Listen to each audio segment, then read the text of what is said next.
Imagine dying 3,000 years ago. There are no hospitals, no science, no explanation. One moment, someone is alive. They speak, they breathe, they laugh beside you, and then silence. The body becomes cold. The eyes stop moving, and suddenly they are gone. For ancient people, this was one of the most terrifying mysteries in existence. What happened to the person? Did they disappear forever? Or did something invisible continue living? For thousands of years, human civilizations became obsessed with death. They built giant pyramids, buried treasures beside corpses, created terrifying underworlds, and imagined entire worlds beyond the grave. Some believed paradise waited after death. Others believed eternal torture awaited sinners.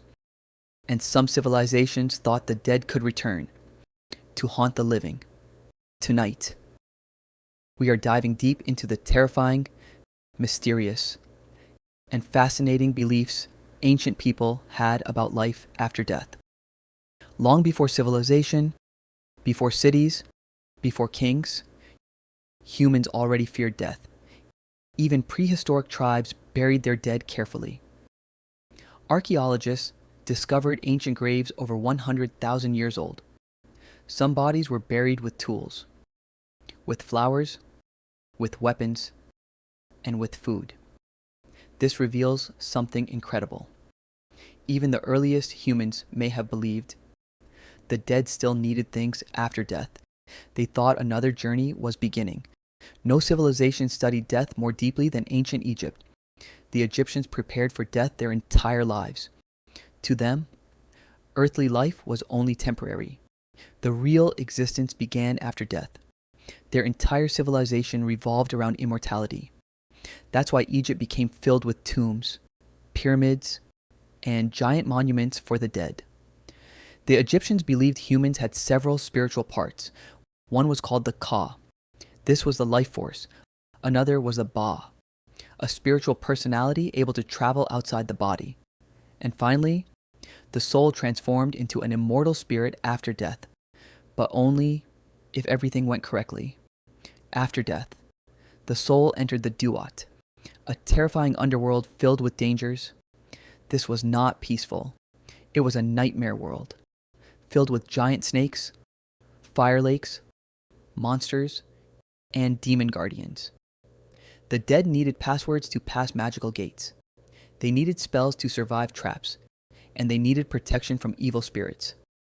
That is why Egyptians buried magical texts with the dead. The most famous was the Book of the Dead. It contained instructions for surviving the afterlife. Imagine carrying a survival guide for death itself. But eventually, every soul reached the Hall of Judgment. This was the most important moment of eternity. Inside the hall sat Osiris, king of the dead. Beside him stood Anubis, the terrifying jackal-headed god. And nearby waited Ammit, a horrifying creature with the head of a crocodile, the body of a lion, and the legs of a hippo. She existed for one purpose: to destroy bad souls forever. The dead person's heart was placed on a golden scale. On the other side, a feather of truth. If the heart was heavy with lies, violence, or evil, the soul failed. Ammit would devour the heart, and the person would cease to exist forever. No heaven, no rebirth, no second chance, complete destruction. To the Egyptians, this was worse than hell. But if the heart remained pure, the soul entered the field of reeds, a paradise that looked like a perfect version of Egypt. There were rivers, fields, peace, and eternal happiness. The Egyptians believed the soul needed the body. If the body decayed, the soul could be destroyed. So they developed one of history's strangest rituals: mummification. Priests removed the organs. The brain was pulled out through the nose. The body was dried using salt and wrapped carefully in linen. This process could take 70 days.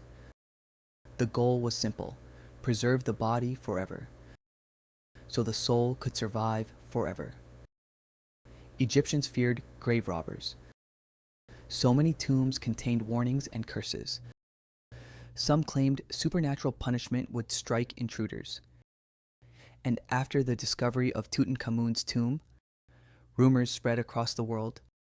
Several people connected to the excavation died mysteriously.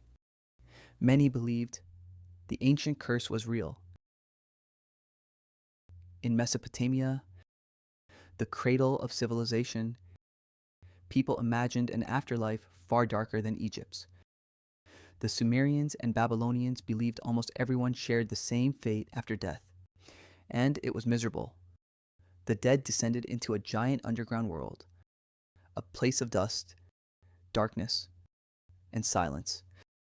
There was no paradise, no glorious heaven, just endless shadowy existence. The souls of the dead wandered forever, eating dust and drinking dirty water. The Mesopotamians believed unhappy dead people could return. These spirits were called ghosts, and they were feared everywhere. If someone died violently or without proper burial, their spirit might haunt the living. People blamed ghosts for disease, nightmares, and disasters. So families made offerings to calm the dead. The Greeks imagined one of history's most famous afterlives, the kingdom of Hades, a giant underground realm where all souls traveled after death. To reach it, the dead crossed the river Styx, a dark river separating life from death. A terrifying ferryman named Charon carried souls across the river, but he demanded payment. That's why Greeks buried coins with dead bodies. If someone lacked payment, their soul wandered the earth for 100 years, unable to rest. At the gates of the underworld waited Cerberus, a monstrous three-headed dog. Its job was simple: prevent the dead from escaping and prevent the living from entering. The Greeks believed evil souls suffered in Tartarus, a terrifying prison beneath the underworld. This was where eternal punishments occurred. One man, named Sisyphus, was forced to push a giant rock uphill forever. Every time he reached the top, the rock rolled back down again and again for eternity. But heroes and noble souls reached Elysium, a paradise of peace and beauty. There was music, happiness, and eternal rest.